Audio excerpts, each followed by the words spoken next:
Welcome everyone. It's What's Up Wednesday, the minimal version. Sup, girl.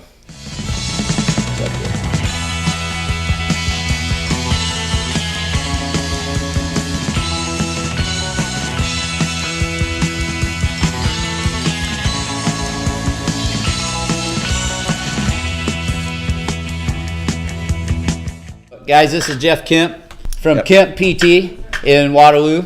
One of the reasons we brought Jeff in is because his viewpoint is, I think, a very healthy one, meaning that he's not going to tell everyone to go out and run barefoot, but he's also not going to tell everyone to go out and run in the Brooks Beast. And so we want to really kind of quiz the master here today, bring him in and talk about minimalism and see what's going on. So Born to Run comes out 5 years ago. You grab it, read the whole thing. What's the book really about? About the possibilities of running with less on your feet. Okay. Tom and I haven't read it because we're minimal. We don't even read. One thing that has been, I think, misconstrued is that the whole book was basically set up to tell people to run barefoot. So what did you take from it? It makes you think that if all the right parts are working in the body, the foot, the ankle, the hips, that it's possible to do. Most runners that are running in traditional running shoes don't have the range of motion in the big toe joint, in the ankle joint, don't have the strength in the feet, and are usually compromised with their ability to balance on one leg. I've seen some pictures of a baby's foot, yes, or a child's foot, and then what they showed us was a community or a society where they spend a lot of time barefoot. Yes. And that baby foot would be able to be spread like your hand yes. at birth, and at death, same thing. And then you take our feet at birth and at death, and we can't really do anything. And it's interesting to think about how much you use your hands and how well you can spread them and use them. So what we really want to talk about is that transition. And what you find if you talk about going minimal does not have to mean barefoot. Minimal can mean bringing the heel down. Minimal can mean making the shoe a little bit lighter. Minimal can mean opening the shoe up so your foot can work properly without being constricted in the front end. Right.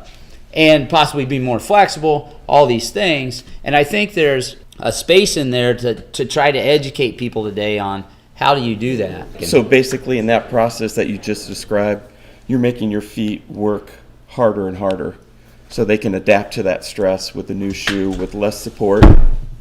That's what I work in. Is that good? You need to have the ability to dorsiflex that big toe at least 30 degrees. You need to have the ability to dorsiflex the ankle at least 25 degrees. How's that doing? Not bad, but there's ways to test that. But not good. Right. But then you also want to be able to work the intrinsic muscles in the feet. You want to be able to coordinate that with work in the hips so that when that footfall occurs, that support phase of running, that leg is stable, the joints are aligned, they're as neutral as possible. You don't get the breakdown. So, but with the feet, the goal is what you're talking about is to do some exercises where you start to be able to actually use your toes and move them around. Absolutely. So let's give the viewing audience a test. What do they do? Put their feet on the ground. What's the easiest test to see if their feet are strong? A colleague of mine, Jay DeSherry, who's a physical therapist, came up with toe yoga, where the foot is on the floor, and the idea is to lift the big toe up while you press the four lesser toes down, and then reverse it and press the big toe down and lift the four toes up. Why is the big toe so important? Flexor hallucis brevis is a muscle in the arch of everybody's foot. Hang on, let's say that again. Flexor hallucis brevis.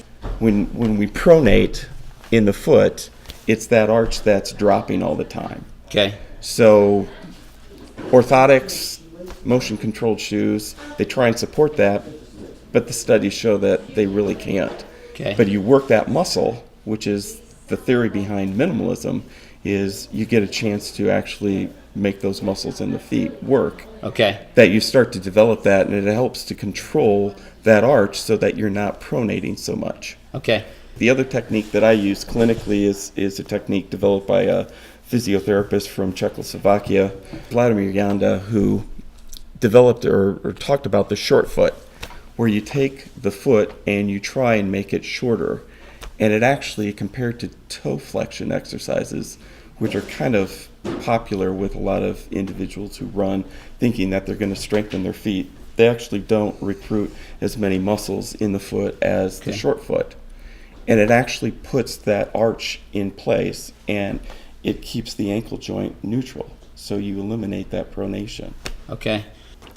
I found this other study done at Harvard. They found studies suggest that at least 30% of runners get injured every year.